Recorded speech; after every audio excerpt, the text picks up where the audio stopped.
ரசிக பெருமக்களுக்கு எங்கள் நன்றி கலந்த வணக்கம். திருவிளையாடல் என்ற தலைப்பினை உங்கள் முன் பணிவன்புடன் சமர்ப்பிக்கிறோம். வணக்கம்.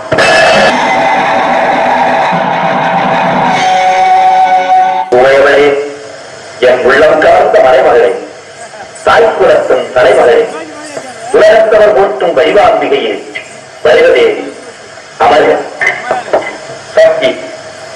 பூதகணங்களின் வாத்திய ஒலியும், சப்தரிஷிகளின் வேதம், நந்தியின் மத்தளம், நாரத கானம், வாரியின் வீரை, சப்தகன்னியரின் ஆட்டம், எனது வழிபாடும் கண்டு அழகா மகிழ்ச்சி அடைந்தோம். உள்ளம் குளிர்ந்திருக்கிறது. வேண்டுவன கேட்டேன். எங்கும் நிறைந்த பரம்பொருளே என் நாயகா, எல்லோரும் இன்புற்றிருக்க வேண்டும் என்று எண்ணுவதை தவிர வேற என்ன கேட்கப் போகிறேன்? திருவருள் புரியுங்கள் சுவாமி. எங்கும் எதிரும் எப்போது வெற்றியே பெற்று எண்ணங்கள் யாவும் சித்திவர் எனது இதயம் கனிந்த நல்லாசிகள் நலமடைவீர்களா? அதனால் வேண்டுகோளுக்கு தாங்கள் சில சேகரித்து என் விண்ணப்பத்திற்கு விசாரிக்க வேண்டும். அனைத்து உணர்ந்தவள் ஆத்திரப்படும்படி ஏதும் கேட்க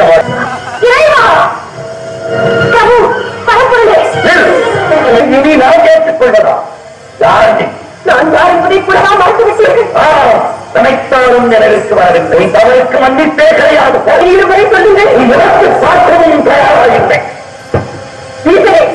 என் துணையின்றி முன்னால் ஒரு காலம் தனித்து இயங்க முடியாது என்பதை நன்றாக நினைவில் வைத்துக் கொள்ளும். சக்தி ஆழத்தால் அழியாதே. சர்வம் சிவமயம்.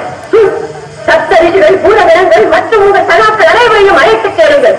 சக்தி இல்லையே சிவமை.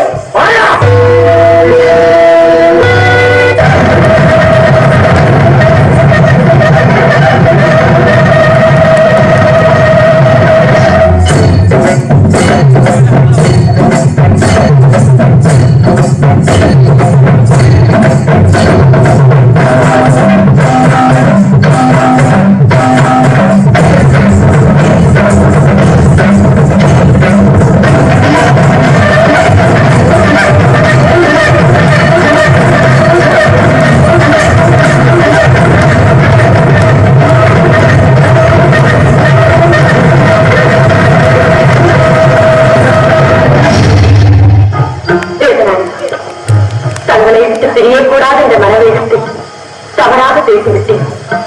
என்னை மன்னியுங்கள். சக்தி, கணவனுக்கு மனைவி கட்டுப்பட்டவள் என்பதை எடுத்துக்காட்ட இந்த சம்பவம் பெண்களுக்கு ஒரு பாடமாக அமைய, ஆணும் பெண்ணும் சேர்ந்துதான் உலகம் என்பதை எல்லோரும் அறிய என் உடலில் சரிபாடியை உனக்கு தருகிறேன். இனி நீ இன்றி நான் இல்லை, நான் இன்றி நீ இல்லை. மகாதேவ்